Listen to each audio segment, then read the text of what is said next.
বাড়ির ভিতরে ঢুকিছে। আপনার পরিচয় কি? আমার আমরা বোন, আমাকে যাকে মার্ডার করছে তার আমি বোন হই।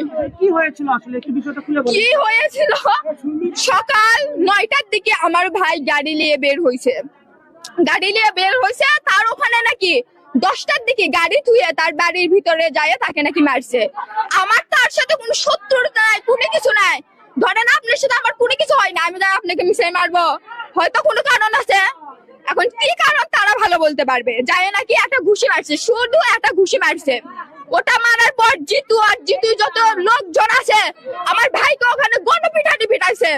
পিঠে আমার ভাই ভয়েতে ওখানে অটো রিক্সা ফেলে তুই ওই দিকটা পিছনে নদী দিয়ে পার হয়ে আসা আমার কাছে আসে বলতেছে বোন আমাকে বাঁচা, ওরা আমাকে মারে ফেল দিবে। আমি বলতেছি কি হয়েছে তোমার, বলতেছে এই ঘটনা। আমি বলতেছি তুমি থাকো, আমি ওখান থেকে দেখি কারোর কাছে টাকা পাই নাকি, আমি টাকা নিয়ে আসি তোমাকে দিচ্ছি, তুমি নদী পার হয়ে চলে যাও। আমি টাকাও নিয়ে আসছি, আসে ওকেও দিয়েছি। ওই পাশে দেখি মমিতরা স্ট্রিট নিয়ে দাঁড়িয়ে আছে, এই পাশে জিতুর লোকজন, এই পাশে জিতুর লোক, মানে আমাদের বাসাটা চারপাশে ঘিরে দিয়েছিল। আমি বলতেছি ভাই রে তো কার পালাতে পারবো না রে ভাই, চারপাশেই লোক।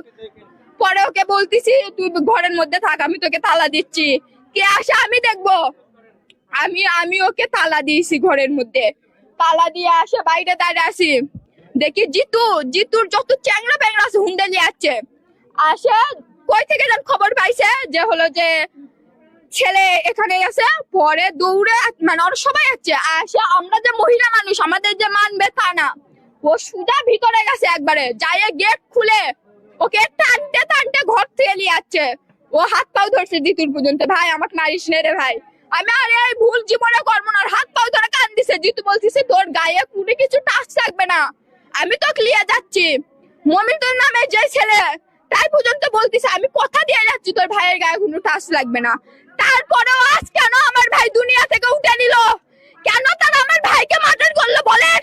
আমি চাই ওই জিতুর আর ওই মমিতুলের ফাঁসি হোক, যাতে এরপরে কোনো মায়ের বুক খালি না করতে পারে। আমি চাই ওই দুইজনের কঠিনতম কঠিন শাস্তি হোক, যেন আমার ভাইয়ের মতো আর কারো সন্তানের সাথে এরকম করতে না পারে। আমার আপনাদের কাছে আবেদন, আমার ডাক্তার ইউনুসের কাছে একটাই আবেদন, আমার ভাইকে যারা এইরকম করে বিনা দোষে কারণে মারতে তাদেরকে শাস্তি দেওয়ার জন্য। আমার ভাইয়ের লাশের বদলে আমি তাদেরকে তার কাছে আমি ফাঁসির অর্ডার চাচ্ছি, সেই জন্য